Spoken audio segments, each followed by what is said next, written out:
பூஜை அறையில் முருகனை வைக்கிறீங்களா? ஆனால் சரியான அளவு, திசை, சிலை வகை தெரியாம விட்டீங்களா? இது தவறு. இத தெரிஞ்சாதான் உங்கள் வாழ்க்கை முழுவதும் ஆசீர்வாதம் கிடைக்கும். முருகன் புகைப்படம் அல்லது சிலை, முதலில் எது?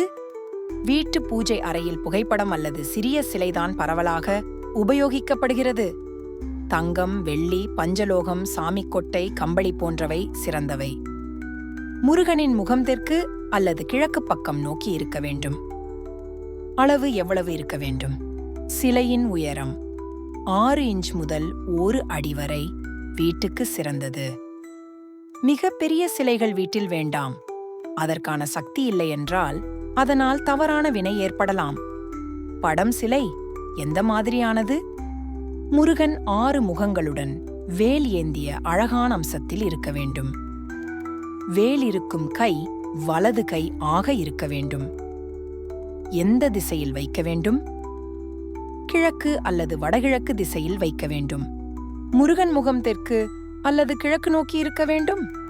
படிப்படியாக பூஜை செய்யும் முறை: தினமும் காலையில் தீபம், புஷ்பம், குங்குமம் வைத்து மந்திரம் சொல்லுங்கள்.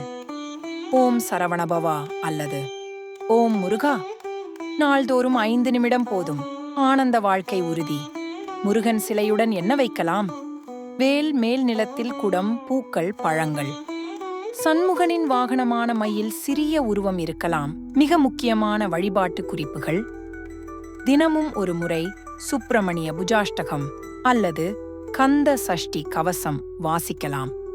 சஷ்டி நாளில் சிறப்பு தீபம் காண்பிக்கலாம். காலை நேர வழிபாடுதான் சிறந்தது.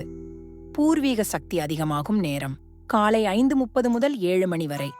அந்த நேரத்தில் முருகனுக்கு பூஜை செய்தால் வீடு முழுவதும் ஞான ஒளி பரவும். பழங்கள், பூக்கள் என் வாசனை பொருள் பரிகாரம்: முருகன் விரும்பும் செம்பருத்தி, செவ்வந்தி, பவளமல்லி. பழம்: பனங்கிழங்கு, வாழை, திராட்சை.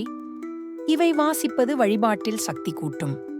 பூஜை அறையில் முருகனை சீராக வைத்து தினசரி சிறிய வழிபாடுகளும் செய்தால் அவனது வேல் உங்கள் வாழ்க்கையின் அனைத்து தடைகளையும் வெட்டும்.